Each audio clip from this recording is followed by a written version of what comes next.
Okay, thank you. We're going to talk to you about three main things today in my speech. Firstly, how we think that the genetic lottery is a fundamentally unfair institution and something that we need to rectify. Secondly, how we think this will improve individual people's lives. And thirdly, how it will also improve society at large through externalities. First, I'm going to just have a couple of sort of model points. So, as the motion clearly says, there will be no limits.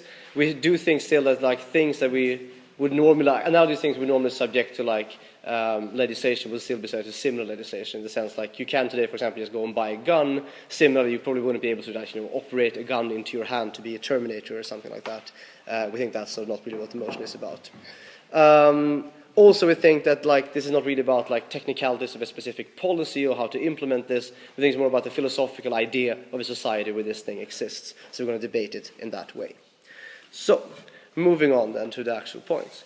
So we think that fundamentally people are born with very different genetic setups, right? We're born with a lot of different characteristics, be them mental, be them physical, and so on. And we think that in society we have the idea that people should have equal opportunity. That's one of the sort of the underpinnings of like modern liberal, democratic, progressive, etc. societies. And we think that's something that we just sort of care about. We always think that people should have equal chances in life. And we've gone quite far in leveling the playing field when it comes to social things. So we've done things like free education for kids. We do things like anti-discrimination laws. We do a lot of things where we try to make things equal and give people equal chances. However, a lot of things are quite fundamental and quite hard to overcome. So when it comes to things like your genetic setup, these things are very hard to do anything about, and it's usually sort of turns out to be a very, very strong determinant of outcomes, like typically more so than your sort of social factors. So in that sense, a lot of unfairness in society remains. And we think that to some extent we tend to accept this because we tend to view people as somehow equal to certain genetic characteristics that they have. And that is something that in itself is fundamentally unfair. Like if you take things like studies sort of repeatedly show, for example, that people who look physically attractive get treated better. Like people ascribe sort of positive qualities to such people even without knowing anything else about them. Because we have this tendency to think that people sort of are these certain characteristics. And we think that that's fundamentally unfair. Like there's nothing, if you're really born with a certain defect, born with some certain sort of genetic defect of some kind, that doesn't necessarily make you a worse person in other ways. So we think that we want to move away from that concept of identifying people with the genetic setups and allowing them then to improve those things. So if you're born a certain way, if you're born with, say, being, dumb or weak or whatever it can be, and you want to change that, we think that's good. And allowing people to do that, having a society where people do that, is a good thing because it allows people to grow and improve themselves and get the chance that they wouldn't have otherwise in life. Yes? What is wrong with being less physically attractive than more? But you're sending the message that basically it's bad to be less physically attractive. No, we're not. Because we said that if you're happy with the way you are, that's great for you. We don't, take in a stance there. We're saying if you're not, we think you should have the opportunity to change it. This is the same that goes for a lot of things, right? Like introducing the opportunity to do certain things to improve yourself doesn't necessarily mean that we judge people for not doing those things. And my partner is going to talk a bit more about this, but we think that like in other walks of life, we have people right who invest into excelling at certain things. So, you can spend hours and hours and hours learning, for example, how to debate. And that doesn't really mean that we judge people who don't do these things, right? Like, people value different things. Some people go into sports, some people go into debate. People choose different things that they want to do with their lives. And we think that we're perfectly fine with people doing this and becoming very good at specific things without necessarily thinking that you're bad if you don't do that. So I'm going to actually use that sort of what my second point is about. We said that clearly there's a lot of like potential improvement that people can do to their lives. And if, as opposition says here, some people are happy with the way they are, we think that that's great for those people. We're not saying that you have to, genetically enhance yourself. What we're saying is that if you're not happy with the way you are, we think that you should have the opportunity to change that. And we think that a lot of people are not happy with the way they are. Maybe because, they happen to value certain things and they can't achieve those things. So if I'm born with that, like if I, for some reason, want to be, a great debater, but then I happen to have, a speech impediment, for example, that would be something that hinders me. Or if I want to be, someone who plays football, but I'm born with, a bad back or something, then maybe that's something that would hinder me. I mean, for such people, getting them to change that is a good thing.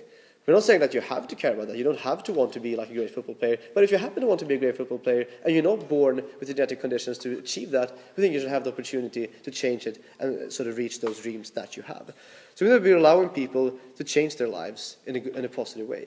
And I think for many people, this kind of thing can be a cause of great suffering. Like if you want a certain thing, if you care about something, such as, for example, being good at football, and you're genetically somehow predisposed to not being able to do that, I mean, that is something that can give you a lot of suffering and a lot of hardship. No, thank you. So we think that by changing that, by allowing people to engage in this, we'll actually give them sort of massive opportunity to improve their lives. No, thank you. But we think that it doesn't really only stop with this individual level improvement, even though we think that is a sort of pretty big thing, a pretty good thing. We think that furthermore, there's like the externalities effect. So that's the third point here. But we're saying that like, as people, we get a lot of pleasure from seeing other people excelling at something. That's something that sort of we derive a lot of pleasure from, and we derive inspiration from it. So we, like, for example, people show up to watch things like sports games, even debate finals for some reason.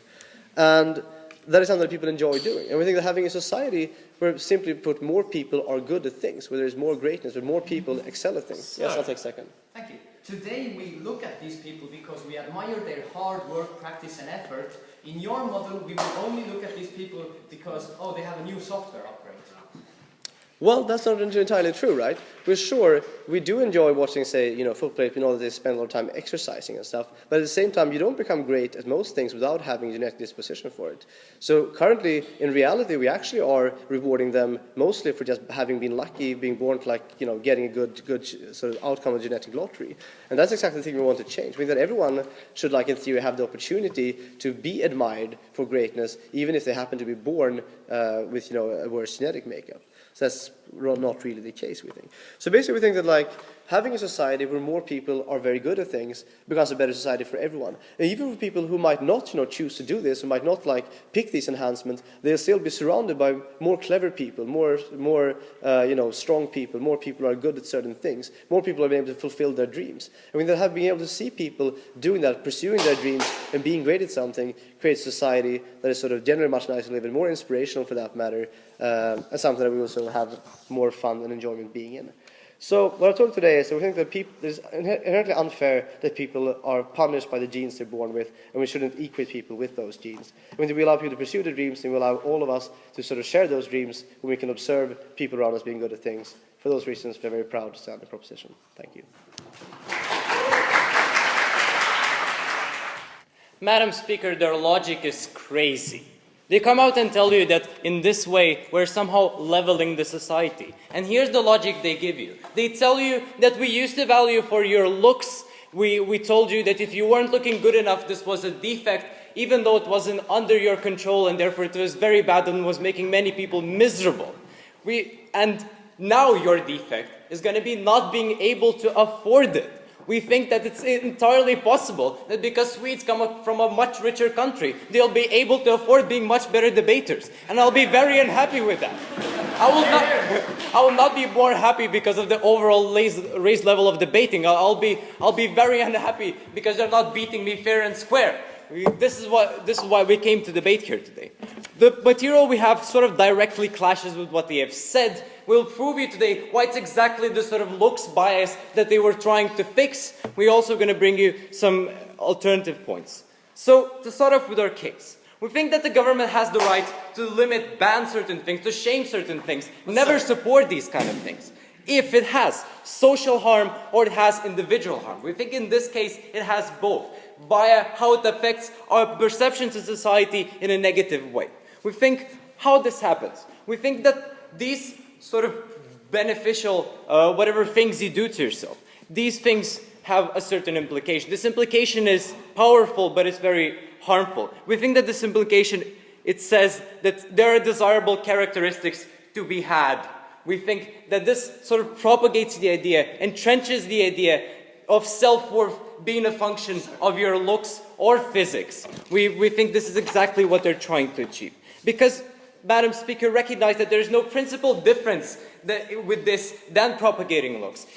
We think that propagating looks or physics is completely bad because it's arbitrary biological factors that you have no influence on. We see that currently a large part of society is being made miserable because of these understandings. We think that status quo, it holds a lot of people back from achieving happiness, and therefore the government would not support it. We think, where does this happen? We see this happen in popular culture. We see that people in positions of power, usually young and affluent, people like in show business, constantly propagate that there are certain more desirable characteristics to be had. You know, you cannot be Angelina Jolie. These things are just beginning to be tied to success of you as an individual. It tells you that you cannot be as happy if you're not that able, if you're not that good looking.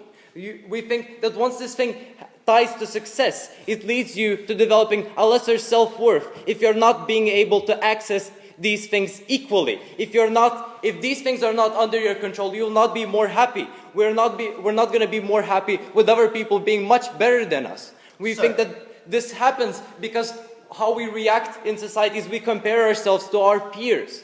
If my peer is the Swede who's being able to afford, loads of kind of robotic arms and IQ enhancements, we think that this will not make me, more happy. But no. We think, why is this also as arbitrary as this? And will lead to the same things. We think, Madam Speaker, that this is capitalism gone crazy. This becomes a class issue instantly as soon as they try to support it.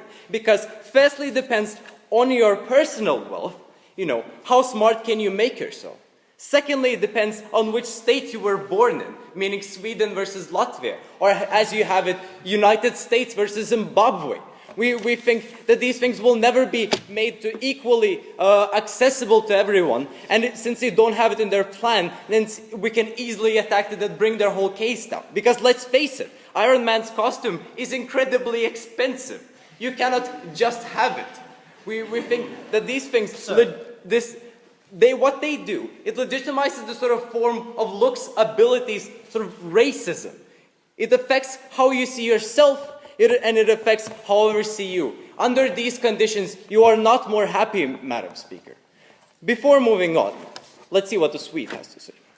We don't think this debate is about what economic system we want, or like what kind of global economic equality we want to achieve. It's true under the status quo that having more money and obviously enables you to get more out of anything that can be traded. I can hire a debate coach, for example, if I want to be a debater and I'm rich already.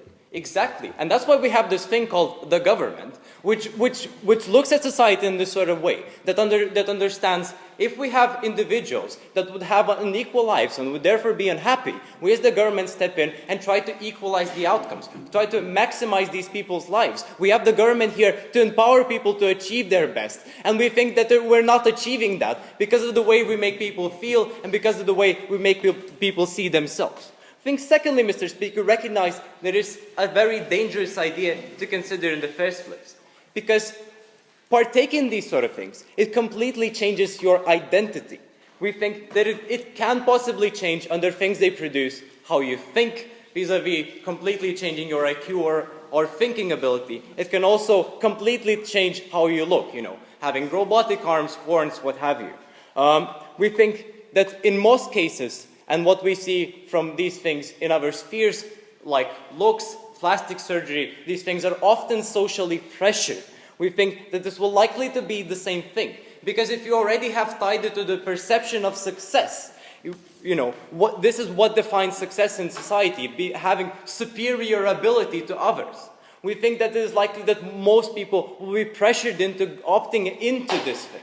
We think it is so harmful for these individuals because in most cases it might be very irreversible. It changes completely who you are by factors that are arbitrary under your control, and you're pushed as a sheep to go into this. We think that this is very dangerous and it's very perverse. So what we told you here today is that we provided you a framework that we don't support things that are harmful to society, that are harmful for the individual. We think under our model, their case clearly falls. We told you that we as the government are here to equalize outcomes of people, not allow them to be propagated in the society where we have capitalism gone mad and people severely more unequal, majority of people severely more unhappy because they're propagating the same looks thing that they give you as a harm. We think for these reasons, we're clearly proud to oppose. Okay, speaking as someone who would be incredibly, incredibly grateful if we had a society in which I could genetically modify myself to be impervious to hangovers, and anyone who's seen me projectile vomit at least 4 times today will also agree with that, I'm very proud to stand in proposition of this motion. In furthering that, I have 3 points. First of all, the opportunity cost in attaining specific greatness, and why we think that's a massive limitation to the human experience. We talked to you secondly about the arbitrary nature of our obsession with natural, as though it's necessarily better, and all the reasons why that's just not true. And then thirdly, we talk about why we need more brilliance, why we need more greatness in society, and what that means then, speaking widespread. But most of my rebuttal is interwoven, but there is one thing I want to tackle first of all. We tell them that they can't predicate their case on the economics of it, because we tell you that all the things that you say might happen are things that are very specifically true already. We tell you first of all that just the investment required to attain greatness is already skewed. The amount of money that you have today already means that whether you can go to that dance school, whether you can afford to, instead of maybe getting a job, devote your whole time to spending 10,000 hours learning how to code. We tell you that it's already skewed anyway, and there's nothing about this necessarily that makes it more or less skewed, right? Secondly, we also say to a certain degree, in terms of if you consider the amount that you would have to invest individually in attaining something, capital that has to go into that, we argue, we say that it could work out that you're spending the exact same amount to just do it slightly quicker. We tell you the amount that you would put in for the resources and materials that you would need to allow yourself to get something. That's probably equivalent cost. We don't necessarily know for sure, but we think that that's very likely. Also, we're not we're quite open to shifting the very nature of the society within which this operates. We don't mind if we end up throwing capitalism out the window within this, and we have a society where no one is rich, because we tax we 100% tax and give everyone back the same equivalent amount of money with which you can then go and modify yourself. So we don't think that we're necessarily tied to the way things are right now. We don't think that they can argue specifically within that, right? So we tell you that the greatest limitation to human experience today is the opportunity cost involved in working towards specific goals and working towards specific greatness. We tell you that the 10,000 hours that you need to spend learning code locks you out from other things that you could do. We tell you that people literally spend their lives, devote their entire lives to working towards one specific goal, and that's quite good, that you spent your whole life training in order to be that specific kind of athlete. We say what that locks you out of, though, is all the other experiences that you could have had, the places that you could have traveled to, the type of lifestyle that you could have had otherwise, the romances that you could have experienced if you didn't have to spend your whole time devoting to this, even just the sort of person you are. We tell you that that's a limitation that we shouldn't accept, that we cannot accept, because we have such a limited time here. If you have on average 80 years, but you spend all of that doing one thing, being one version of yourself, because that's what's required in order to be great, we tell you that that's a sad fact, and we don't think that we necessarily have to accept that that's the way it always has to be. We think that if you, for instance, the day you think that you want to be a ballerina, you modify yourself as is necessary in order to do that. You get to live that experience for however long you want to. If you then decide tomorrow that you want to be someone different, you want to do something different, you want to become a great thinker instead, we tell you that being able to choose that and being able to live several different lifetimes in one is necessarily good. We think the reason that we as a people are obsessed with reincarnation and with coming back is that we're never quite satisfied with just the only one sort of narrative that we can live in the time that we have here. We tell you that we change that when you don't have to spend your entire life working towards something, when you don't need to literally shape the way in which you would otherwise have lived, the school that you would go to or the school you would not go to, or the hobbies you would have chosen or the society you would have joined in college. We tell you that now you have the plurality, again this happens, of options in front of you. You have more from which you can pick from.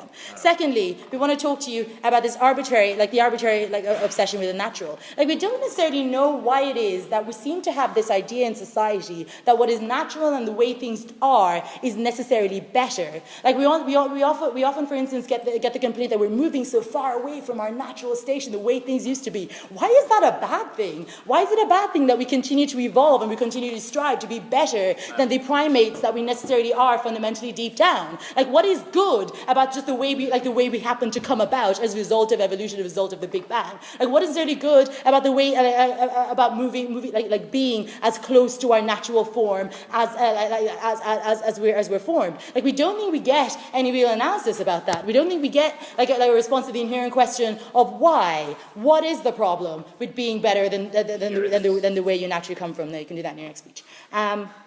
We tell you that further on, that we also think even the ways in which we judge it, say for instance, we think we frown as a society, we frown down on plastic surgery, but makeup is fine, even when it can have the exact same effect as a plastic surgery. So we think even within that we see that it seems to be quite random, we seem to not have a specific view of it, and we don't think we've actually really thought about it or analysed or articulated why it is that it's necessarily a problem. Then finally why we need brilliance. We tell you first of all that there are a great deal of very, very big questions that need excellent answers. We can tell you the solutions to global warming, the economic framework that best works and harms the least amount of people, the best form of governance for people. These are huge questions for which we need answers, for which we need human beings to answer for us. That means that we require more people to be greater and more people to pitch in answering those first. The limitation of the human experience for the other 99% in this case is being made to understand that you're worse because of where you were born or how you are as an individual.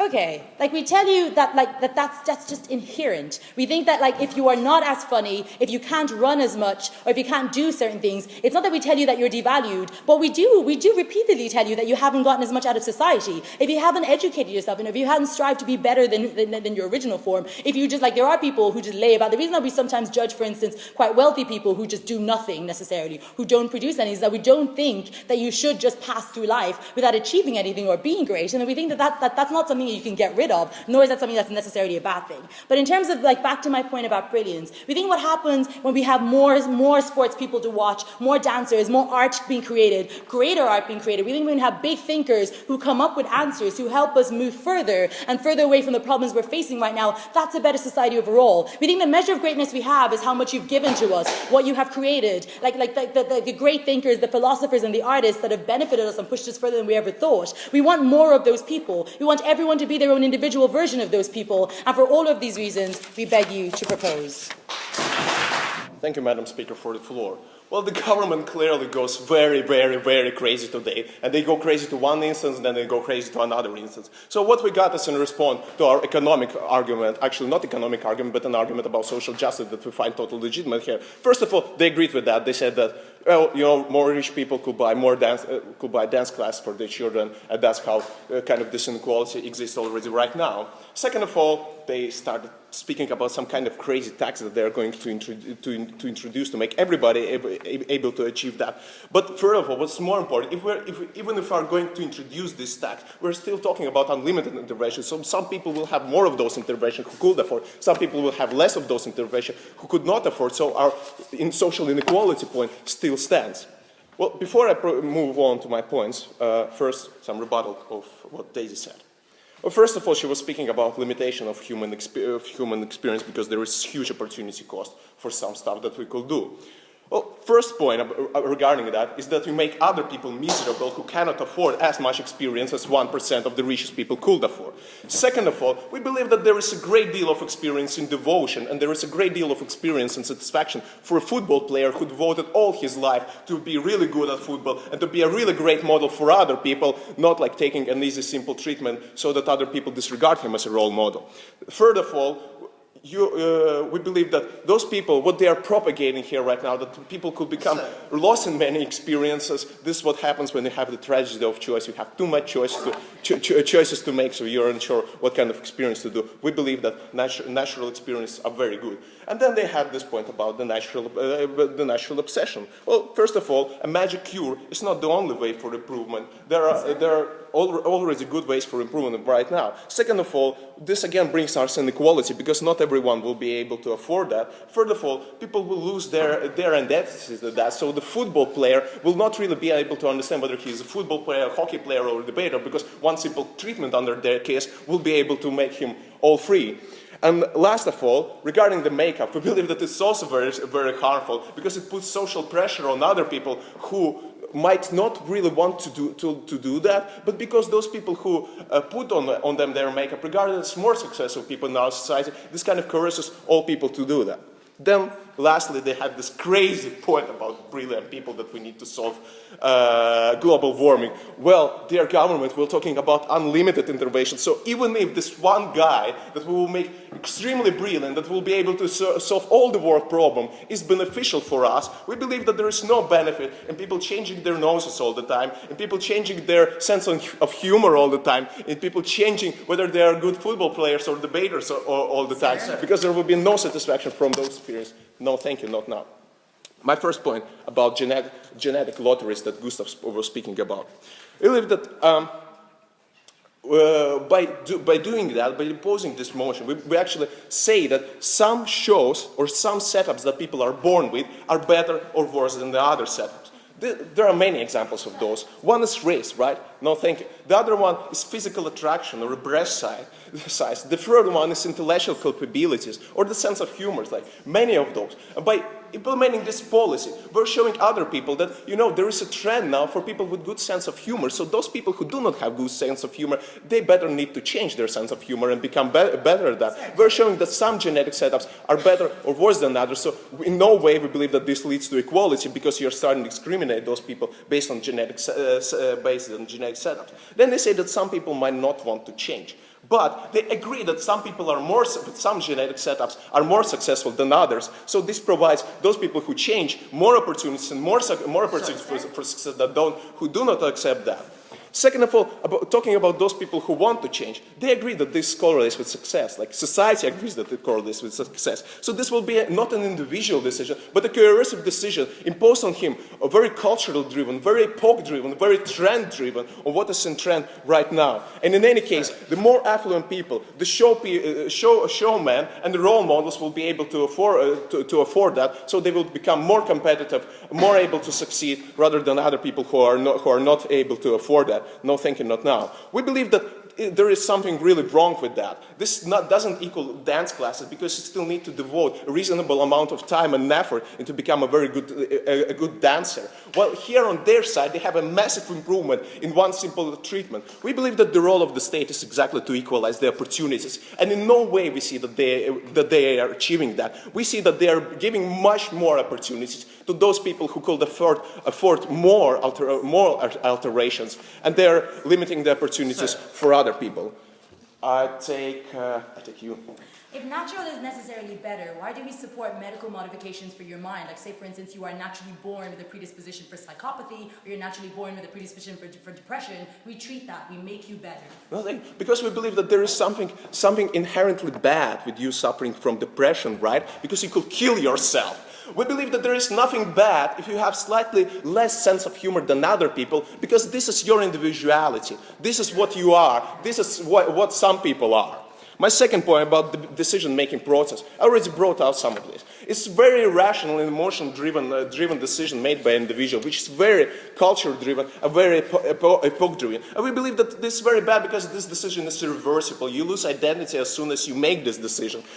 Their dream society is the society where a football player could score as many goals as possible by taking a simple treatment. Where their society is very success and trend-searching, where people are able to take those simple treatments. Our dream societies where individual effort and search of oneself counts, right? And we believe that even if they introduce at one point doctors as effective gatekeepers, they won't be effective, because they would never be able to understand the situation the individual is in.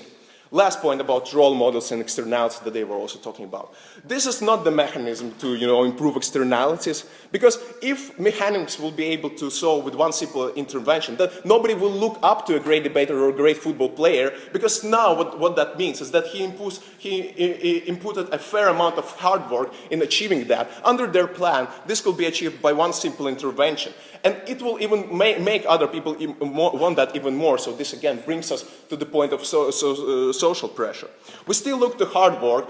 We think that the process of altering these treatments might be stigmatized, especially that might be harmful in the future for the football player, because he became so great by one simple intervention, while the society really looks up to people who input hard work, so he doesn't feel any self-worth, he doesn't feel any self-worth in this society, and we believe that this is really bad. So for all these reasons, we are really proud to work this. Okay, we don't think that biology should be something that dictates how you are perceived your entire life. And for that, we stand on the side of proposition. We will talk about two things. We'll talk about, firstly, how the way you look defines you in a community and how now you can change that. And we will talk, secondly, about the group that hasn't been mentioned before, people who have psychological reasons to dislike their body and how this policy affects them. But before that, 3 points of rebuttal. The first thing that they said is that, again, this point about social inequality and all of that. We think that the opening government has already quite clearly established that this problem exists in any case. We think that right now as well, just because you're rich does give you some privileges over other people who are not rich. But moreover, we believe that if we can help some people become better, if we can help some people find happiness, then that is already something to fight for, and that is already a benefit that solely we can stand behind. Now, secondly, they told us that, we say that some genetic setups are better than others by our plan. We think that, no, we do not say that, because we don't explicitly promote any one setup over the other. Moreover, we say quite explicitly the exact opposite. We say that your biologic setup does not matter at all, because you can always change it like you change your clothes. It is something that is arbitrary, that you can always choose to change however you want. That does not say that one no thank you setup is better than the other. That is saying that you have the choice to choose whatever setup you wish. And we think that, this is already something to fight for. And moreover, they talked about people who want to be like the trend is. If they think that this is what's going to make their life better, if they think that they are better off being the way the trend says, they should have the right to do that, just like they have the right to choose the clothes that they find are fashionable. We think that this principle stands here as well. And now thirdly, they talked about role models are gone because everybody is genetically modified. We think that they just plain not true. If I see that some person is brilliant, then that person is brilliant. I don't care how he got to the point. I know, thank you. I see that he has accomplished something. I can relate. I find that what he has accomplished is interesting to me, and that's enough for me to respect him. We think that role models exist and will exist right now as well. No, thank you. And I will move on to my first argument about how this is actually going to benefit people defining themselves in a community. No, thank you. Okay, right now, how you look is dictated by biology, as we have said before, right? And you think the pure chance is something that you have to live with your entire life. This one biological code that was set for you by birth, something that you did not choose, something that you are not responsible for. But moreover, the way you look, that random biological code that you were given defines how everybody else perceives you and how everybody else looks at you. And we think that this is already an important point here. Because, since your biology dictates how the world sees you, and therefore how everybody communicates you, and therefore how everybody reacts to you and how everybody perceives you. Now, we think that this is unjust, that how the world sees you and how the world communicates you is something that you personally didn't choose. Because we think, that communication and how the world perceives you is something that is very important to a person's success, right? And now we come to, and right now, without this plan, the situation is this way, that, the way that you are perceived, and therefore the way you can achieve success is not something that was your choice. We think that it is not good that it is this way, because we, as I have said before, we think that the way you look physically, the way your body looks, should be as much of a choice as the clothes you wear, because your body, just as your clothes, define you for the rest of your, define you in the rest of the society and define you in your community. And we think that you should be the one who decides how the community perceives you, and therefore how the community, reacts to you and communicates with you. And in order to define yourself in a community the way you want to be seen, this plan has to be implemented. No, thank you. But now, why is it even good that you have that chance to choose, how the community perceives you? Because,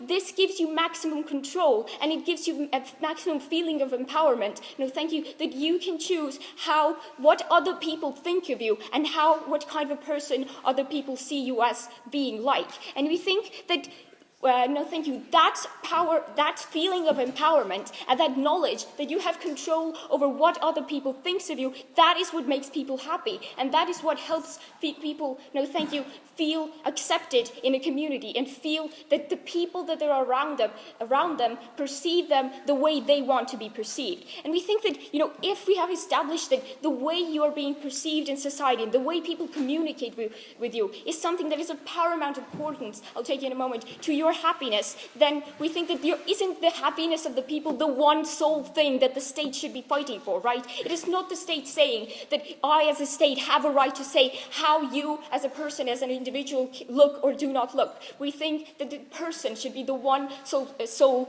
one to make that decision, yes. Your grandstanding principles that biology shouldn't be a factor because it's arbitrary and limits people. Why is income and place of birth less discriminating?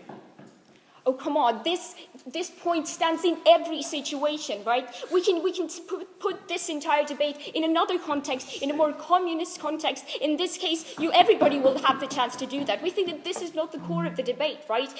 We think that, yes, rich people will be allowed to get this more. Yes, we agree with it. But isn't that already good, that at least somebody will be allowed to be happy? We think that this is already something to fight for, right?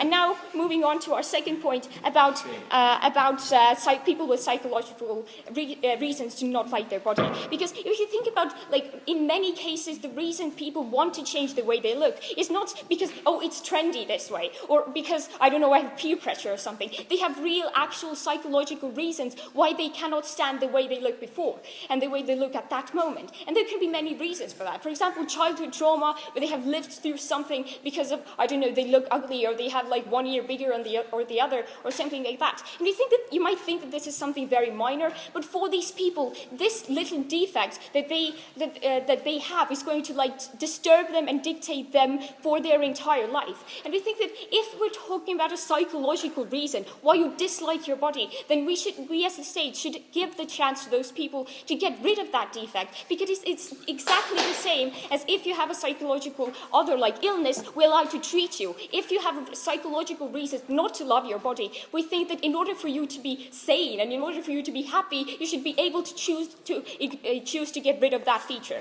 And for all of these reasons, we would love to oppose the project. Mr. Ambassador, Madam Speaker, panelists, everybody in the room, whoever picked this topic is getting free beer from me later on. Now, there are three things I want to do in my speech, and I have one rebuttal. Let's get through them. My big rebuttal will be how this is or isn't equalizing the playing field. My three big arguments will be: 1, we say the government changes human condition. 2, we say that the government is attacking the definition of Homo sapiens, which is a pretty bad thing. And 3, we say these enhancements will be homogeneous, and that will lead to a clear portrait of an ideal person that is being dictated by the government, right? Let's get through of this. Now, first off, the big rebuttal of equalizing the playing field. Gustaf says, well, what if I'm ugly? Thank God I can relate to that. So Gustaf says, I will have a worse life and I will have less options. We say that is probably true. If I have less options, then I also have less of a chance to have that same implant that is supposed to make me better. Now, what we hear from his partner is, but the playing field is skewed anyways. We don't think that the fact that the playing field is skewed is an argument in itself to skew the playing field even more, right? We say it's very... Thank you. We say it is very hard for me to succeed in life if I am, for example, from Kazakhstan, but you are from England, right? We say it's because the people from England have better choices, more money, and they get better stuff done with that, right? And we say that it is worse, we increase the gap between me and the person who is from that other country, right? We say that that person gets even better choices. We say we have now a person who would have been pretty good in life but will be super excellent. And on the other hand, we will have me, who at first I thought that I have a chance in life, but now I see I'm in the middle of nowhere. We say that they want to make people happier. We say happiness is a comparative issue. We say I am more happy if I almost broke to the finals than I would be when I got 0 points from 5 rounds in total, right? So my happiness is it comes from comparison from the best. Now, if I am from Kazakhstan, because I've decided to pick on that country, then what happens is that I will never feel happiness because my chances of breaking into the finals are so far away from me. I will never be able to break into the finals because the people that break into the finals are the ones that have money for those enhancements and are way above my playing field. They say that biology is a bad factor, it should be a bad factor that dictates. We say that they are basically changing the word biology with wallet. We think the amount of money that you have is an even worse thing that should dictate your life. Sit down. Right. Okay. My points. First thing we say, it changes human condition. They say that they have a problem with that being great comes with a huge opportunity cost. We say that is not a problem. We say that is a great thing. We say that if you dedicate your life to one specific goal, then we as a society will admire you for that. We admire the people who try hard, who work the longest, etc., etc., etc., right? We say that is a good thing. We say that is like something that for us is a definition of good. I watch a sportsman, I think, wow, he has been really trying hard and he's been excellent, etc. And these are values that I look up to and I think, I wish I would have more of these values, right? And we think that's cool that we live in a society that propagates me wanting to have more of those values. Now the society that they are creating is a society where the sportsman will win because the sportsman has the best prosthetic legs. Now what does this do to me? We say it's a very different society if I either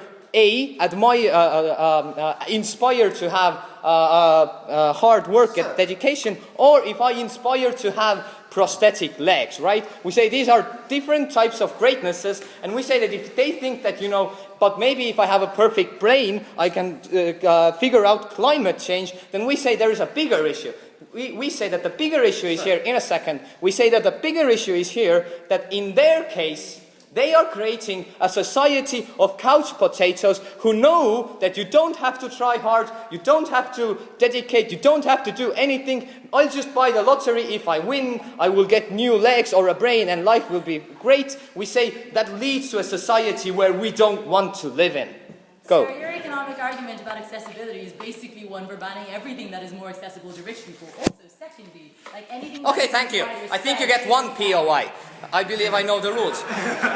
Right? We say that already in today's world we do allow rich people to have more stuff, but that in itself is not a reason to encourage from the government to have rich people even more stuff. Okay, my second point. We say that they are opening a can of worms in what it is and what it is not to be Homo sapiens. We say what's cool in all sorts of people, however you want to discriminate today, do you want to pick rich, poor, whatever, then the cool thing about them is that we agree that they are all people, they are all Homo sapiens, they all get some sorts of basic stuff guaranteed, they all get human rights, etc., etc., etc., right? We don't debate over that. We say that there is, just because of the fact you're born as a person, there's a bunch of things that you get simply through the fact that you were not born as a dog or as a mouse or as something else, right? We say you get these things inherently. What they are doing now is that they are opening that concept up to debate. What if I change every single part of my body and I become a robot? What rules apply to me? What if I change half of the parts? We say that we do not know what is the income of that or the outcome of that debate, but we say it is such a problematic debate that we do not want to have that debate. We do not want to have a debate over are you a person or are you not a person, right? We had that debate some 60 or 100 years ago with the black people. We don't think it was a very good debate, right? We'd rather have everybody equal, and we are saying that they are opening that can of worms, and we do not wish to open that can of worms. Finally, we say that all of these enhancements will be homogeneous. We say that already today, we say when you have cosmetic surgery, everybody goes for big breasts. Nobody goes for 1 or 3 or small or in the different places, right? What now happens is that if you look at this topic, then this topic does not only say legalize, it goes one further, it says support. We say sometimes there are things we legalize but don't support, like alcohol or smoking. We legalize them, but as a country we don't support those things, right? So they're taking it one going further. They are legalizing and supporting, right? We say that is akin to supporting everybody having big breasts. That means that the government is actively sending out the signal of what you should be like, and we say that is hugely detrimental to everybody else who for some whatever reason can't be like that. For those reasons, I am proud to stand here in second up. Thank you. Dear Madam Speaker, I have 2 points in my speech today. First of all, I'm going to talk about what actually happens under opposition. We don't think this is going to create like massive amounts of equality. We don't think that actually this sort of equality is created like that. Second of all, I'm going to talk about why states saying what you are is actually shaping what you feel yourself to be. We are drawing the line with identity theft, with by the state actually to the individual. We don't think that's fair. We don't think that they have the right to do that. So those are my 2 points of clash. But first of all, to some rebuttal. What was the first thing that Karl told you about? Was basically that, well, if we have less, if I have less opportunity, like if I'm from Kazakhstan, basically I have less opportunity in life. We think that, well, like, they think that that's sort of like a comparative analogy, right? We say that okay, if you have some inequality under your case based on wealth, we say that under your case they have inequality based on their birth. We say that it's even worse under that case. If we could basically possibly change how you perceive yourself. If you're from Kazakhstan, we could possibly change your place of birth just as well. If we could, we possibly can't. Second of all, what was the second thing that they told you about was that, well, anti-competitive, right? If we have better prosthetic legs, then we'll probably be a better runner at Paralympics, right? So somehow, if we can't help them all, we shouldn't help anyone, right? We don't think that stands. We don't think that this is fair to anyone. We think that it amounts in massive amounts of inequality. Instead, we think that's wrong. Moving on to my first point. So what actually happens under this opposition? What actually happens to the people who are at fault at the moment? Because what we were told by our opposition throughout the opposition bench so far was that basically the social inequality happens because some people can afford more of the bodily enhancements. That's unfair and that is awful. Okay, in some cases, under our case, you have some inequality based on what you earn, right? You have some inequality based on what your wealth is and how wealthy and how well-being you are. Under your case, you have unimaginable amounts of inequality because of birth lottery, ladies and gentlemen. We say that's even more arbitrary. We say that's even more unfair to actually the people you come from, your mother and your dad, actually dictate your genetic lottery. We say it's even more arbitrary. Moreover than that, we say that what actually happens under opposition is that basically people are dictated on pure chance and birth lottery, right, ladies and gentlemen? We say that it dictates what you are and what you could ever be. No thank you. We say that it hampers your chance of self-gratification. No thank you. And possibly, as Vikki told you about, getting the job you might like in the future just as well. Because we do think that people in the 21st century are self-conceited. We think that they are actually actively utilizing their appearance in the way to actually get into the dominant individual position in the whole society, right? We think that's inevitable. If we could do something about it, we probably could, but we say that we can't. But we say that in a society, we still, it doesn't really matter what sort of period of time we're talking about, right? But at the moment, we're apparently talking about the 21st century. It doesn't matter because we still view a person's appearance as a tool of them to actually pursue what you are inside, right? We still think that people see the physical beauty as an utility to actually assert that beauty onto other people. No, thank you. And to actually utilize it as a statement of what you inherently are and what you feel yourself to be, right? And that is why the fashion styles differ over time, for instance, right? That is why a woman in a Victorian age would probably look a bit more conservative, a bit more different than a person in the 21st century, right? Because of the societal pressure greatly affects how you feel about yourself and how actually the states and the government's ideologies also travel quite far from what you actually would inherently perceive yourself to be. Already, we say that, moreover, if the opposition says that basically our setting of the problem is that, well, as the first government very clearly stated, is that people are unhappy because of the direct birth lottery that is asserted on them. No.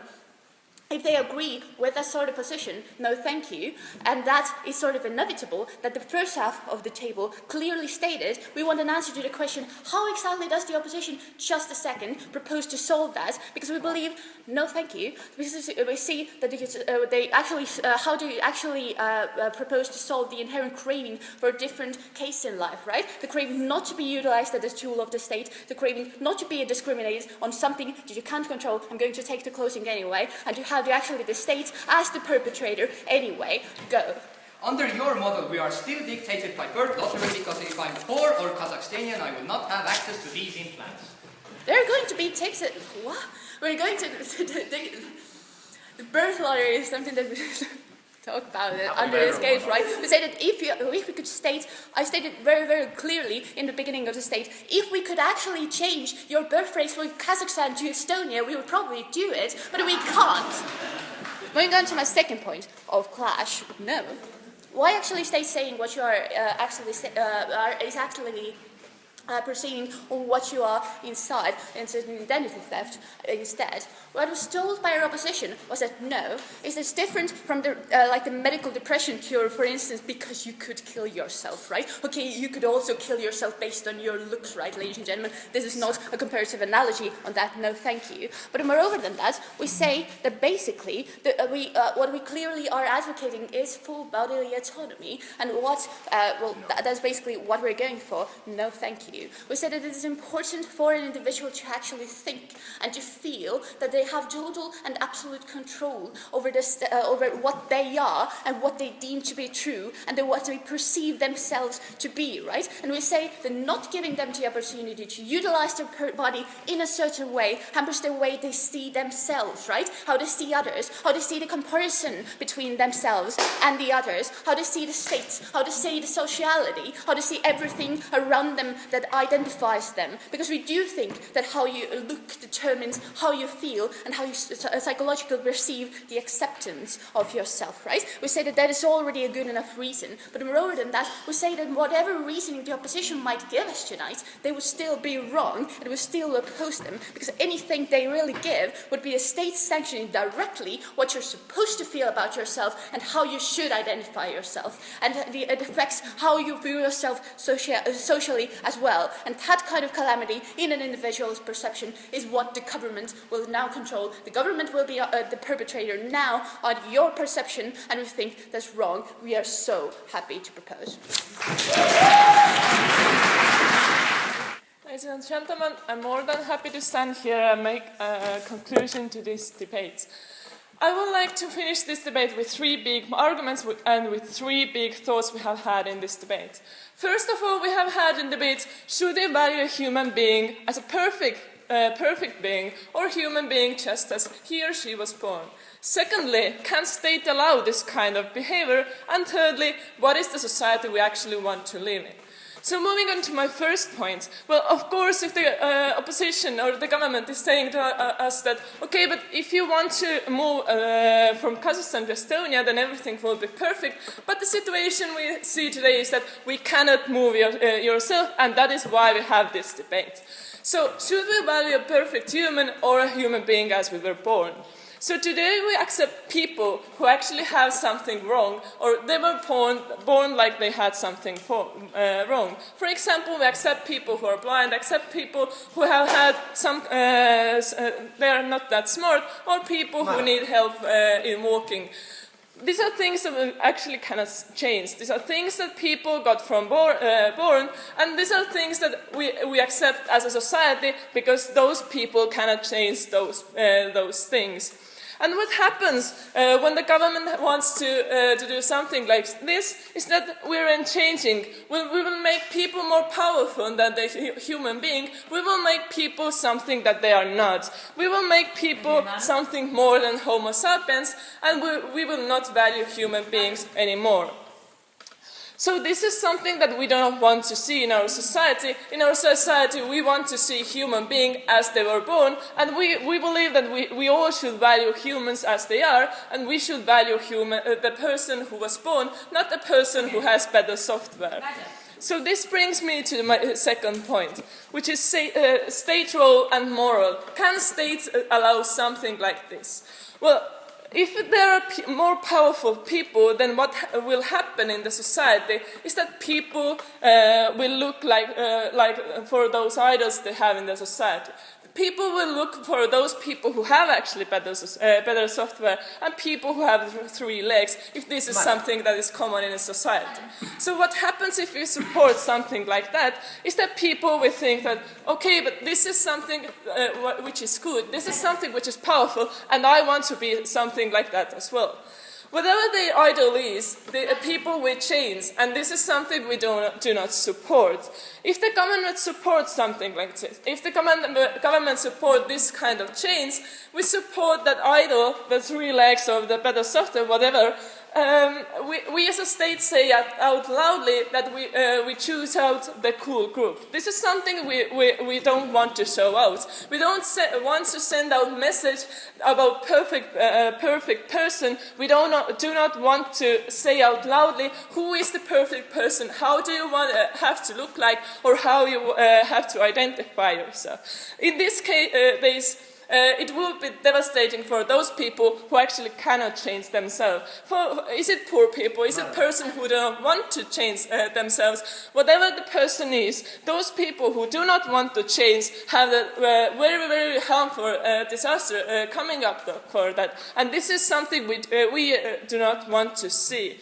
Furthermore, the government says that, okay, but if I want to be pretty, I can do something. As the Karl already explained, this is something that we do not ban this kind of things. We do not ban this is that you can change yourself. You can do it if you want to, but the difference is that we as a state do not support it. Which means that we do not send out that message, who you are, who you should be, just the first one, who you should be, so we do not choose who is the perfect person we want to have or will have. Please. Having a capacity for greatness based on money rather than genetics is better because we can more easily fix inequality of money. We can't fix inequality of genetics other than this motion. Even if you think that every person is equal in our society, first of all we think that people in the society are not equal, and even if they are equal, then even if your body is the same, even if your body is equal, you still have to choose the right implanted, which means that you still are not equal and you're still different, no thank you, and there is still something that you have to do and cannot change. So moving on to my third point, which was that what is the society that we actually want to live? We believe that we want to live in a society where people value who they are. Well, people value who they are. Well, we value the hard work and we do not value the software or the implantant you have. So we value the people like they were born and people who they are. So this is not why we want to, this is the case where we do not want to attack Homo sapiens as such. We do want to value the persons just who they are, and we do not want to change the human condition, such as Karl already explained for us already.